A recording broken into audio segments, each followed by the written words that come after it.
Chapter 2, Eve of the Decisive Battle. Slaying the White Whale.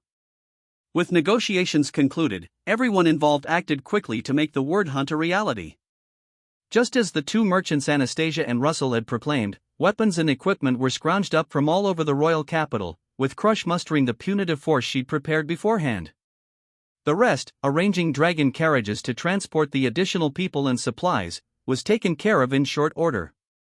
With so many dragon carriages being hired for this, no wonder I had so much trouble finding one to get back to Roswell Manor. As Subaru watched people and goods rapidly flow in and out of the mansion, he realized how much had been happening behind the scenes during the loop, completely without his personal involvement. During his previous trips through, Crush and Wilhelm had already been preparing to fight the White Whale, even while Subaru was off in his own little world. Subaru had a rude awakening when he finally realized it after all that time. He'd caused them trouble on 3 different occasions. He wondered if there was anything he could do to help. "Hey, if there's anything I can, Subaru, there's nothing at all you can do, is there, meow?" "Hey, I said if." Subaru, swept up by the busy atmosphere, was on the verge of offering some kind of help, but Ferris, concealing a yawn with a hand over his face, foiled Subaru's half-hearted attempt. "Don't assume other people share your laid-back attitude. Even I must have something I can. Preparing supplies and organizing troops are both outside your areas of expertise, aren't they, Subaru? And we can't have outsiders running all around, so sit and behave, okay?" "Well, I can't do that. It's just that I'm the one who said let's do this and everyone else is working into the dead of night while that's where you're dead wrong." With Subaru all worked up, Ferris thrust a finger into the tip of his nose, interrupting with some terse words. Forced into silence, Subaru yelped as Ferris flicked his nose as he spoke. "Ferry really doesn't like that it's my fault way of thinking. Or rather, I hate it. I really am the reason why they're pulling an all-nighter, though." It seemed strange for him to blithely sit around and quietly wait for the results. Nowadays everything's all about the royal selection, but way back when, Crush was just a normal, adorable princess without any thoughts of participating in kingdom politics. "Ha? Ah, did the princess part throw you off?"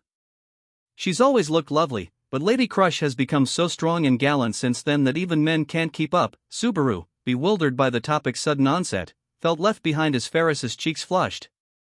Ferris let out a flustered sigh, swooning at the image of the young Crush in the back of his mind as he continued.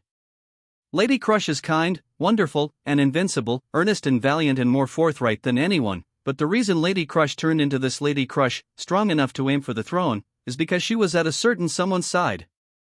"What are you talking about? And what do you mean, a certain someone?" "His Highness Fourier Lagunica. This nation's late 4th prince." Subaru, completely lost in this conversation, drew in his breath just a bit at Ferris's words. But he had more reasons for being at a loss for words than surprise at the name of a dead person he never knew. The fleeting, sad look on Ferris's face when he spoke the name had grabbed his attention. His smile included a feeling of nostalgia and loneliness but, somehow, also a faint measure of pride. Even keeping his gender in mind, it was a beautiful sight that left Subaru short of breath.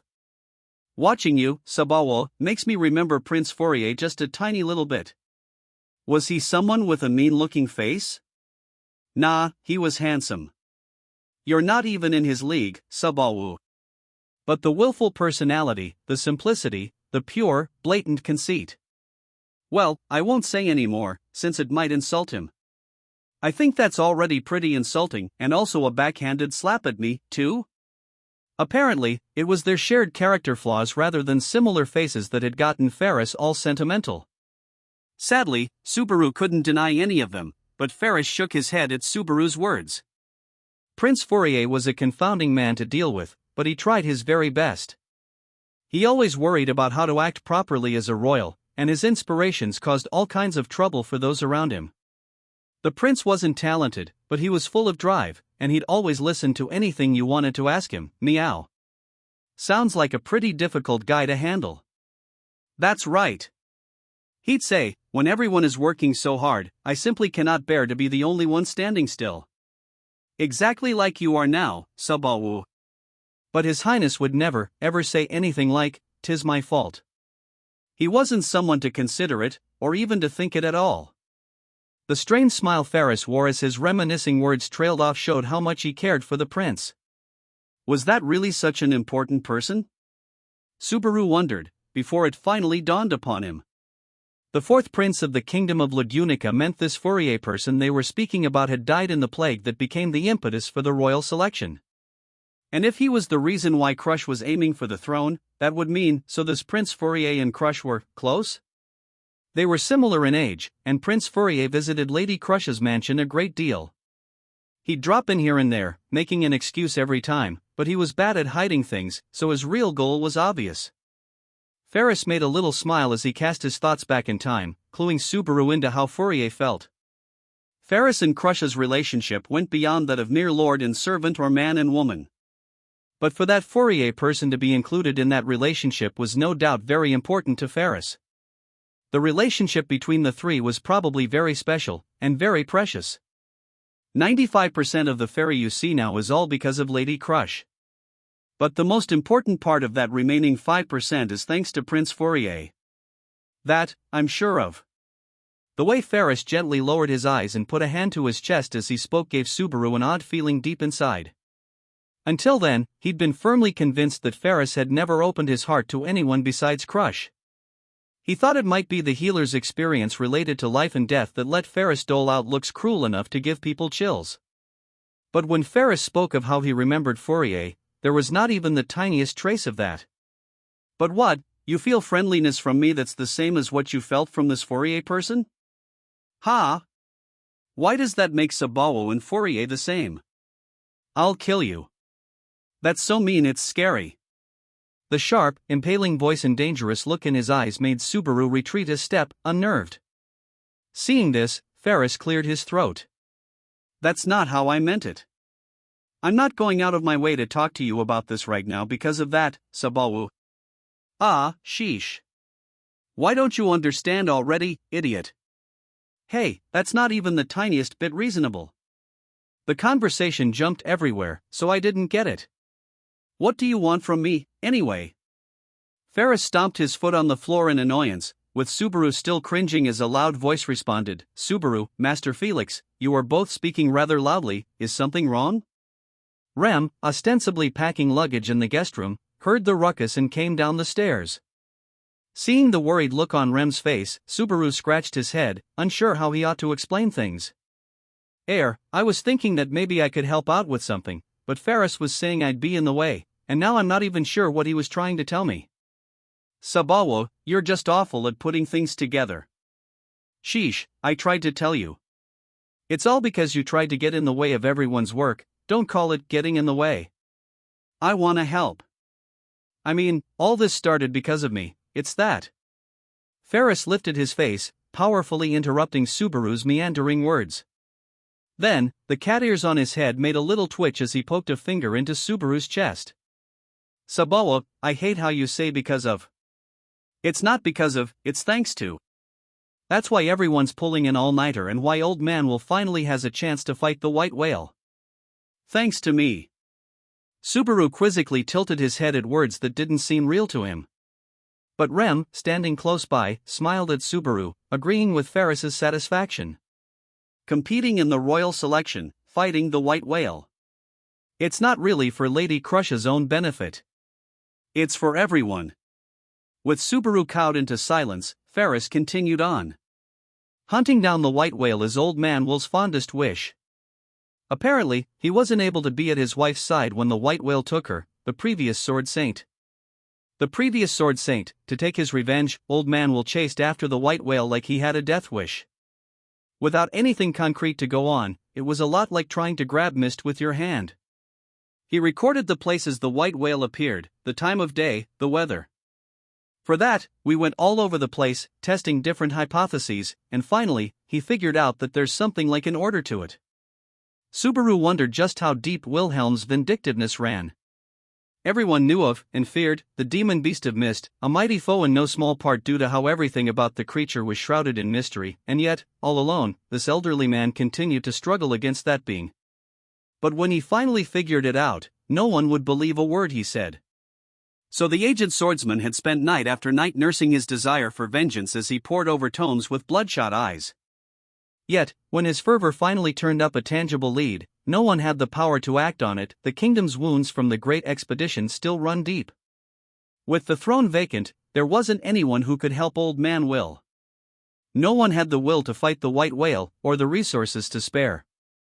I think Old Man Will was probably on the verge of despair when he couldn't find anyone to cooperate with him. Wilhelm had yearned for vengeance, yet he could not even crawl to the foot of his hated foe. Subaru knew the despair that came from crushing helplessness, for weakness was a sin that he himself couldn't escape. It seems like he thought about leaving behind everything and everyone he knew to fight the white whale completely alone. I think his shame from not fighting it was outweighing the fact that he couldn't win. Men really are idiots. His wife wouldn't have wanted him to do that, I'm sure of it. I suppose not. Yes, it was Rem, silent to that point, who agreed with Ferris. Rem touched a hand to her own chest as she gently glanced at Subaru with her pale blue eyes. I want the person I love to be happy forever. Even if I am gone, I want to be remembered with a smiling face. It's way too soon to talk about remembrances, you know. Subaru couldn't help turning down Rem's sentimental words. He reached out with his hand and gave Rem's head a tiny poke, then gently touched her with his palm and caressed her. Rem fondly narrowed her eyes at Subaru's open outburst of emotion. Then, it was Lady Crush who approached Master Wilhelm? Ferris nodded, averting his face with a distant look in his eyes. That's because Lady Crush is truly kind at heart. She'll reach out to someone drowning in grief and despair, or speak to a person everyone's turned their backs to, and she'll help anyone who wants to take care of someone precious to them. She'd say, that's what His Highness would do. For a moment, Ferris closed his eyes, then, he lifted his face with a normal expression on it, sticking out his tongue. All right, weird talk over. It was a long talk, but the point is, Subaru, you don't need to brood over this one itsy bit. Besides, it's not like we're doing any of this for your sake, anyway. No one's as interested in you as much as you think they are. Maybe you were trying to hide your embarrassment or something, but that was actually mean. It is all right, Subaru. I am very interested in you. If this is what others think of you, then my feelings are 10 times stronger. That's scary, too. After Ferris's harsh statement came Rem's very different follow-up. Buffeted by both, Subaru nonetheless tried to understand the core of what they were telling him. Man, that was a convoluted conversation. That oh, now I understand attitude really annoys me, meow. That's Subaru for you. All that said, your tongue is somewhat too glib, Ferris. Meow? Though he had adopted a blunt demeanor, Ferris jumped in surprise at the voice that suddenly came from behind. Anxiously, he looked back to see an aged gentleman standing behind him, arms folded. Wilhelm's sharp stare seemed to make Ferris shrink. I cannot say it is a good hobby to speak excessively of a man's shame to others. It's nothing to be ashamed of, meow. It's like a fairy-style literary deconstruction of Old Man Will's character. Ferris brought his fingers from both hands together and stuck his tongue out in a flirty pose. For all the world, he seemed like a pretty, adorable, cat-eared girl, but sadly, he was very much a guy. Of course, that sex appeal was unlikely in the extreme to work on Wilhelm. At any rate, do not prattle so much about a person without his permission. Good it. Curtly dressed down, Ferris's shoulders drooped as he meekly backed away. It was just like Ferris to bid them farewell, only to slip in a wink at the end. But it was Subaru whose mental state was in chaos. Having unintentionally heard all the details about Wilhelm's past, he couldn't help feeling guilty. He thought briefly about divulging his own past embarrassments to make up for it, but he could imagine what kind of scorched earth landscape that would leave, so he firmly rejected the idea. As a result, the silence continued unbroken, with a bead of sweat trickling down Subaru's brow. My apologies, you had to hear that unpleasant tale. I do not wish to waste your time with an old man's trivial delusions. Please, forget them. It was Wilhelm who broke the silence, trying to act like the conversation earlier had never happened. Seeing the painful smile on his face, Subaru silently resolved to respect his wishes. Ask nothing, said Wilhelm's silent wish. So he would ask nothing. You truly love your wife, don't you? Miss Rem? Subaru's shock was palpable. Rem had walked directly into a veritable minefield. Paying Subaru's nervousness no heed, Wilhelm raised an eyebrow for a moment before he replied. Yes, I love my wife. More than anything, more than anyone, no matter how much time may pass. Wilhelm's age itself gave his statement that much more weight. On several past occasions, Subaru had heard Wilhelm voice his feelings for his beloved wife. In those few moments, Wilhelm had conveyed just how dear his wife was to him, but now that he knew that these were Wilhelm's feelings for someone departed from this world, it stirred a different emotion deep within Subaru. If you will excuse me, preparations for tomorrow yet await. Please rest peacefully this evening. With the pair falling silent, Wilhelm turned his back to them and gently headed off. Tomorrow, as Wilhelm excused himself, Subaru spoke to him spur of the moment. He stopped. But he did not look back when he started speaking. Tomorrow, Rem and I will be fighting with you. That is, as if we can sit back and watch while our allies face a powerful enemy. Don't worry. Rem can fight, and I have things to do, too. Subaru piled onto his hastily spoken words, cutting off any rejection of his cooperation.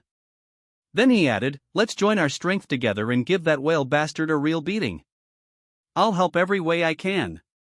Subaru raised the thumb of his right hand as he swore that he and Wilhelm would be comrades in arms. For a time, Wilhelm said nothing to his declaration. Then, my wife was a woman who loved to admire flowers. Haltingly, he replied to Subaru's oath in a very different tone. She did not care for the way of the sword, yet the sword loved her like none other. She was not permitted to live any life save one with the sword, and my wife came to accept that destiny. Subaru had personally witnessed the might of Reinhard, the current sword saint. The blessing of sword saint granted the human body an absurd level of power, enough power to define a person's future and narrow one's possibilities without limit. It is I who robbed my wife of the sword and made her abandon the title of sword saint. Once, Wilhelm had told Subaru that he was an aged swordsman with no talent, that his current state had been achieved after offering half of his life to the sword. What setbacks must he have suffered, what nails must have been driven into his heart until he arrived at that dear wish. And then, she abandoned the sword and became a woman and my wife. All this she permitted so that she might live as Teresa instead of the sword saint. However, the sword did not forgive her. If she had abandoned the sword, how had she ended up part of the White Whale Expeditionary Force? However, Wilhelm's recollection did not touch upon that issue as he spoke. Sir Subaru, I thank you. After a breath, he added, in tomorrow's battle, I shall find my answer with my own blade. I will be able to go where my wife rests. I shall finally be able to meet her. Leaving those words behind, Wilhelm departed the room for good. Subaru couldn't keep his entire body from trembling from the flood of emotions within him. As a fellow man, Wilhelm's determination could not fail to inspire a deep reverence within him. Wilhelm was a man earnestly, sincerely beholden to love. Subaru, suddenly, Rem's voice echoed across the now silent room. Without a word, Subaru turned toward her, perfectly meeting Rem's gaze. If I am gone, will you remember me just as long? I don't want to answer that. It's bad luck. Speaking with a voice of dismay, Subaru gave Rem's forehead a little poke. When he touched Rem's forehead, she smiled with a happy expression, almost as if she'd received the reply she had been hoping for. It was the following morning, 17 hours before the appointed hour for subjugating the white whale. Now then, it's Lady Crush's orders, so go ahead, pick whichever one you like. Even if you put it like that, with a cool morning breeze blowing, Subaru was at the Crush residence, utterly lost in front of a lineup of land dragons. Ferris, wearing a white uniform of the Knights of the Royal Guard instead of his usual feminine clothing, was having Subaru examine the land dragons. With a snow-white cape on top and a face full of zeal, Ferris's cheeks puffed up at Subaru's reply. What? Lady Crush went out of her way to be so kind, and you don't like them? It's not that. I'm really happy I can choose the land dragon I'll ride, but I don't have a clue how to figure out what's good or bad about each one. Do I look like a vet who's been handling him for decades? Not even a little. So how about you pick based on intuition? Considering that it's who you'll trust with your life, and who you might end up dying beside, Fairy won't hold any choice against you, meow. Stop that. Don't raise weird event flags like that. I'm not planning to die here. Even with 12 odd hours left before the decisive battle, Ferris didn't seem tense whatsoever. It was better than being oddly stressed out, but Subaru thought the mood was a little too slack. At that moment, numerous land dragons were lined up in the front yard of the Crush residence for the offensive against the white whale. Many land dragons were for hauling freight, but a dragon mount to take into actual combat was an especially crucial decision. He'd heard that the House of Karsten had a fine selection, including famous dragons from excellent bloodlines, but no matter how much I look, I can't really get past, they seem really cool. Rem, what do you think? Just like many knights setting out for battle with their favorite horse, Subaru had been given the privilege of choosing his mount. But at that rate, such a prized right would simply go to waste. Rem, standing at Subaru's side while stroking the neck of the land dragon in front of her, responded to his prompt. I wonder. In my case, I can tell most land dragons which one of us is in charge, so I have had little reason to be concerned with the differences between individuals, that figures. You really know how to crack the whip. Huh, what should I do? The land dragon Rem was stroking sat on the ground, almost as if to display its submission. It probably did what came naturally after sensing that it stood lower on the food chain. Subaru couldn't really pull off the same thing, nor did he want to. If you spend too much time picking, we'll pay for it later, so pick quick. You say it like this is none of your concern, sheesh. It actually isn't, but that's not the point. Seriously, they're all well bred, so you can't go wrong with any of these guys. Just pick on intuition. Well, that does make a certain amount of sense, but, With Ferris urging him to hurry, Subaru walked around to examine the various land dragons, when he suddenly stopped. Rem had been walking beside him until he froze, which earned him a curious expression. Subaru, is something wrong? Nah. This one just kinda caught my eye. As Subaru stood still, there was a beautiful, pitch-black land dragon before him. It had sharp facial features and yellow eyes. Resting atop the saddle on its back was a leather helmet for dragon riders. The variety of gear didn't differ from that of the other land dragons, but what struck Subaru were its eyes. The land dragon's quiet gaze gave Subaru a different impression compared to its peers. There was not even the tiniest smidgen of the pride or fidelity that land dragons typically displayed. The pitch-black land dragon simply sat there, calmly waiting to be selected. Hey, you're the land dragon I met at the mansion a while back, aren't you? Subaru, suddenly recognizing the individual dragon, reached out toward it. At his side, Rem was a little startled and was instantly tempted to pull back Subaru's hand. But faster than Rem could stop him, the land dragon nuzzled its nose against Subaru's hand. Looks like this one is number 1. I am surprised. I believe this land dragon is from an especially proud breed. I was concerned it might eat your hand, Subaru. Okay, maybe I was a little careless just now. But he'd thought there was no need for such concern. Maybe he and the land dragon were on the same wavelength. Subaru decided he'd bet his life on the black land dragon that had nuzzled him with the tip of its nose. Ferris, I'm picking this one. It's love at first sight. Yes.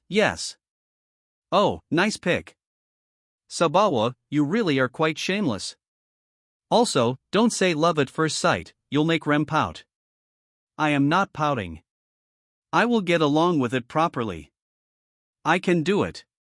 Subaru was a little concerned at how she added extra words for emphasis, but with Rem's permission, Subaru's choice of mount was decided. Ferris, who had a few other things to take care of, remained behind while Subaru and Rem headed back into the mansion side by side. There was little time remaining before they were due to set out.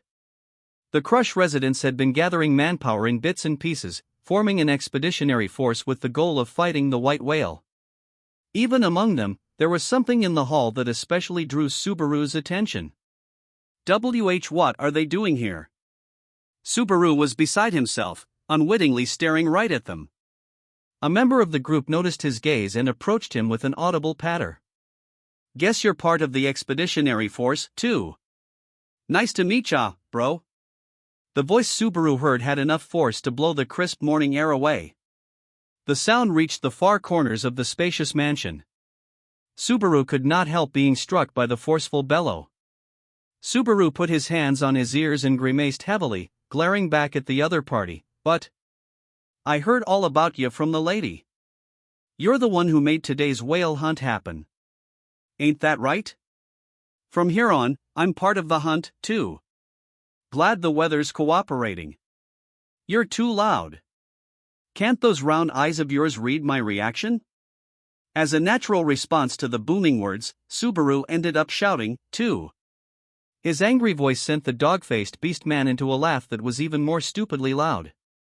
His entire body was covered in brown fur, with an oblong, dark brown mane adorning his head like a Mohican hairstyle.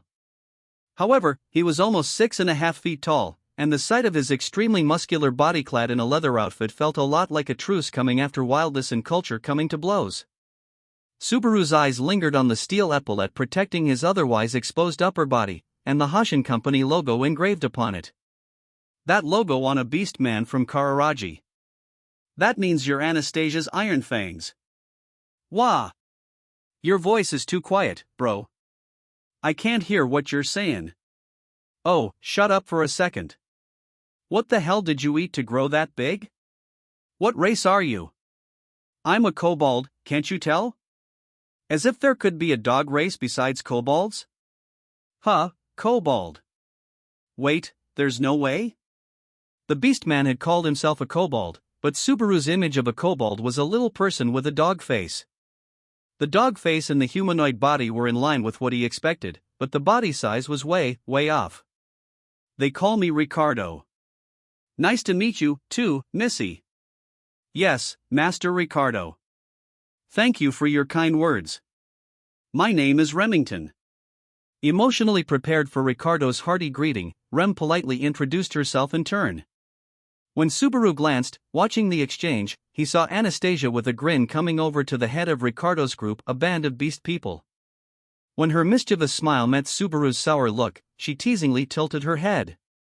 Oh no, Natsuki. It would seem Ricardo isn't very agreeable with your ears. The best way to get along with him is to not wander too close, you see. It would have been useful to know about that before meeting him. You really are rough on people. Sorry, I couldn't help wondering how you'd react. You see, not just rough on people, a bad personality, too. Ow. As Anastasia giggled teasingly, Ricardo's huge beastman hand gave Subaru's head a little push. He opened his big mouth wide to speak, which neatly displayed his fangs. Hey, bro. Watch your mouth when speaking with the lady. Be a little nicer to our employer, will ya? She almost never talks to anyone if it's not about profits and losses, so she has no friends. At this point, you can probably get in good with her with a little kindness. Ricardo. If you're going to sweep something under the rug, best not to be insulting about it along the way, yes? It's not an insult. I'm worried about you, miss. Ever since way back, you never got along with people too well, so coming here from Kararaji without anyone you know has gotta been wearing you down, right? But looky right here. Here you go, friend number 1. Hey, don't butt in and babble when people are talking. And don't go grabbing a guy's head and shaking it around like that. That ridiculous strength of yours could tear my head off. Assailed by literally superhuman strength, Subaru tried to somehow shake his attacker off before his neck snapped first. In a hurry, he escaped from Ricardo and immediately began neck-stretching exercises, rotating his head around. Man, that was close. Wouldn't be funny to get injured and sidelined during chit-chat right before the big battle. I'm pretty worked up for this, so no way am I gonna accept that kind of foul-up. What's with the big fuss? I'm just telling you guys to get along. Maybe different cultures have different definitions of getting along. Are all Kararaji people like this? Well, of course not. Ricardo's special. You see a vast difference in elegance and grace between him and me, don't you? Anastasia stood beside Ricardo and brazenly laid out her claim. Subaru deeply exhaled, pushing Rim forward as he countered. Now, look. If you want to talk about real grace, talk about someone like Remington. See this elegance? Oh no. Calling me cute like this. I'm blushing. A strange girl, but she seems nice and has excellent future prospects. You've got quite the catch there, Natsuki. Subaru almost wanted to say that it was more like they had caught each other, but Rem's reaction was already a little different from what Subaru expected, so it was hard for him to bring it up. Then, Crush emerged from below Subaru and the others at the head of a motley assembly. From the look of things, you have finished getting to know one another. Crush was not in her usual handsome dress uniform but rather, a light suit of unornamented armor. The build clearly focused on ease of movement, perhaps prioritizing mobility was in itself a feminine choice. To Subaru's eyes, it seemed questionable how much protection it would be able to provide the wearer. It is better to wear gear that is easy to move in. Do not be overly concerned. An earth blacksmith engraved this with the durability blessing. So long as my mana is not exhausted, it is far stouter than it appears, Crush explained, realizing the doubts behind Subaru's gaze, and she touched a hand to her breastplate. There's a thing like that? As usual, magic and blessings are basically cheating. Maybe I have a convenient blessing like that sleeping inside of me and I just don't know yet? No matter how long a person sleeps, it is not as if anyone ever forgets how to breathe, yes? That is what blessings are like for those who possess them. If you are not aware of one, it is best to abandon the notion. Having experienced a similar put-down once before, Subaru pouted and discarded his faint hope. Rem comforted Subaru as if she were consoling a sulking child. Meanwhile, Crush noticed Ricardo gazing down at her, so she peered up at his huge frame and spoke again. I see. I had heard the stories, but you are an even greater warrior than rumored. So you are the captain of the Iron Fangs, the blade who stands by Anastasia Hashin's side? In the end, we're just being paid to do a job. You're Crush Karsten, right? Besides the usual rumors, I've heard about you from the lady, but seeing you in the flesh is, with Crush folding her arms and looking up at him, Ricardo audibly sniffed, using his canine sense of smell. Then, the folds of his nose crinkled and his throat rumbled in laughter. What a piece of work! This royal selection's gonna be pretty tough, miss. Well, that's why we have to sell favors like this. The price tag I can put on it depends on how hard you work, so better work hard, Ricardo. Gahahaha. That's our lady. Whether it's people or dogs, she works them to the bone. Anastasia seemed to agree with Ricardo's assessment of Crush. Maybe she and the stupidly laughing Ricardo had been working together for a long time, for Anastasia seemed like just a regular young girl when talking with him. She must have had a soft spot for him. Loud voice aside, Subaru didn't sense any problems dealing with Ricardo either. Maybe it was just his personality as a man, or perhaps he should say as a dog? However, Subaru did feel like he was just a bit too outspoken.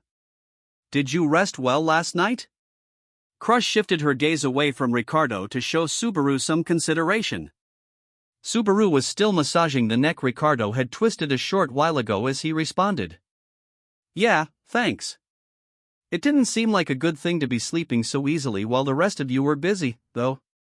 There is a time and place for everything. Your job was assembling myself, Russell Fellow, and Anastasia Hashin last night and accomplishing the formation of the White Whale Expeditionary Force. Indeed, from my perspective, your offering to assist in fighting the White Whale was unexpected. After a faint smile, Crush's lips became taut as she stared straight at Subaru.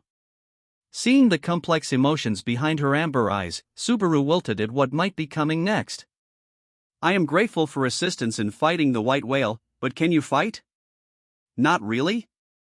If you count me in, I'm like the cat's claws you borrow, because you're scraping the bottom of the barrel. A dog's claws can get pretty big, though. Hey, were you talking about me just now? I was, but you don't need to butt in. Man, you've got convenient hearing. Subaru yelled at Ricardo for interrupting the conversation, but Crush's eyes had gone wide when he openly declared that he was useless in combat. Subaru racked his brain over how to explain it to her. So as fighting goes, it's like that, but I think I'll be a help against the White Whale. Let's hear it, then.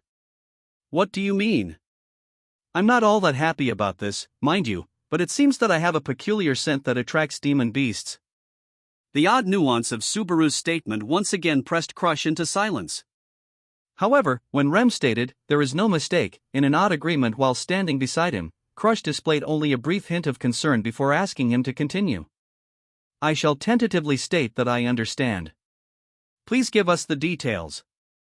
"Maybe sent isn't quite the right word, but it's a physical condition I have. In fact, when we had that demon beast incident back at the mansion we mentioned last night, I used it to lure the demon beasts." "Is that so? Then the fact that you possess a Mattia to warn you of the danger of demon beasts is connected to this?" "Ah, that's some unexpected foreshadowing, you air. I'm just talking to myself." With suspicious gazes trained on Subaru, he shut his mouth before he said too much. "Anyway, I think that characteristic of mine will probably work on the white whale, too. If I'm there, we can predict to a decent degree where the white whale goes.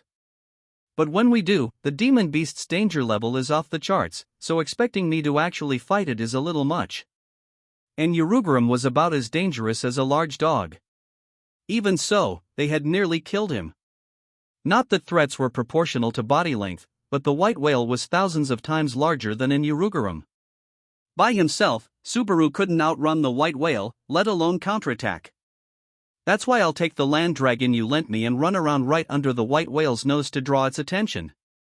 While it's doing that, you'll go after it full force, or at least that's the tactic I'd recommend." To be blunt, it was a plan he wasn't sure he could speak from his own lips.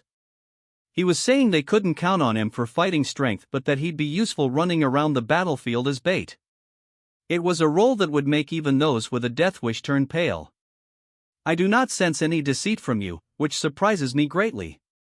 Crush put a hand to her chin, barely able to believe her eyes as she let out a sigh of resignation. She'd no doubt weighed Subaru's statement with the blessing of wind reading, considering how the truth or falsity affected its effectiveness for the operation. "Many times in the half-day since last night, I have wanted to doubt my own blessing. I do not claim it is infallible, but, you've lost a little confidence in it?" "No. I simply get tense when the world exceeds my expectations in various ways."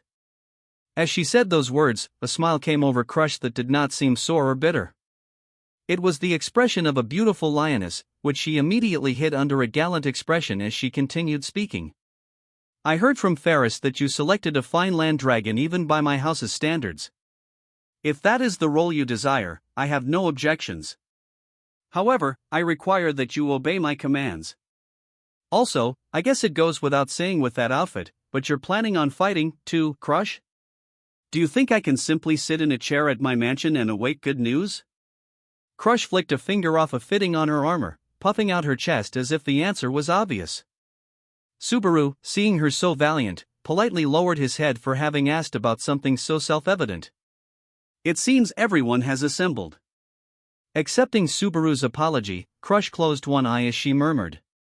As if taking those words as a signal, people trod into the mansion's great hall one after another. All of them were clad in combat gear and possessed stern visages.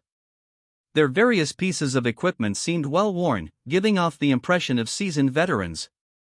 But Subaru was struck more by their ages. Somehow, some of these members don't look so young.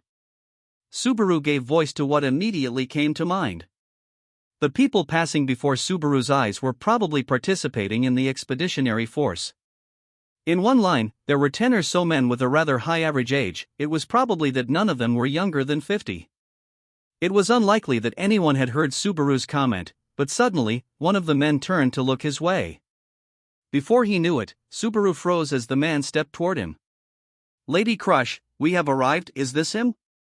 "Yes, it is." The one posing the question to Crush in a sober voice was a middle-aged man with both hair and beard graying. The man nodded to Crush and faced Subaru once more, stretching a hand to his shoulder. Then, he spoke. "Thank you, lad." Thanks to you, our dearest wish has been granted." "We have never been happier." Subaru unwittingly lost his bearings as the hand grasping his shoulder conveyed the man's strong feelings. "Thank you," said the man, patting a rocked Subaru on the shoulder before walking off. From behind, Rem watched the men leave as she whispered into Subaru's ear, "All of them most likely have some connection to the white whale." Connection to the white whale.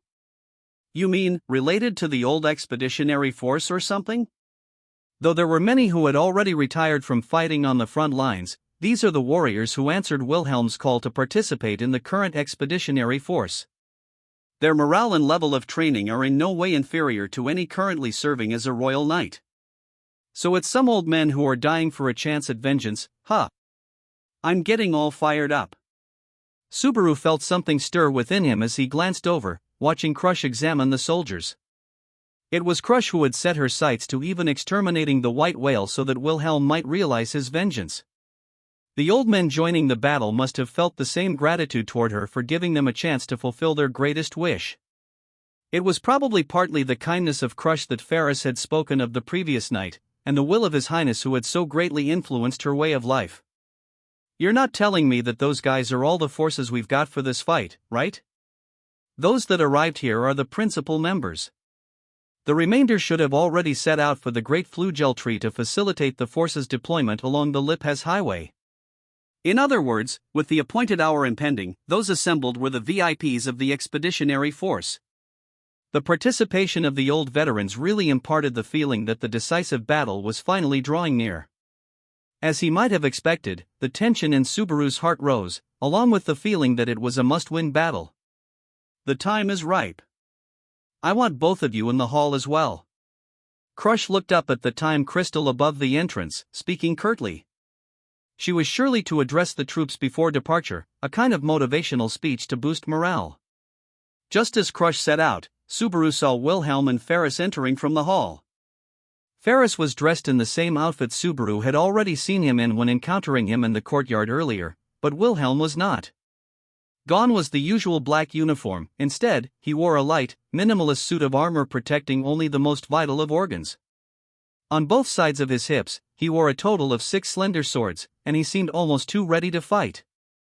Oh, so you're here, too, Russell. Maybe we can chat a bit? Following behind Wilhelm and Ferris was dark blonde-haired Russell. He looked like he had been working all night, but with the great battle before them, his eyes were overflowing with vitality. If you're making that face, then it's probably safe to say that you held up your end.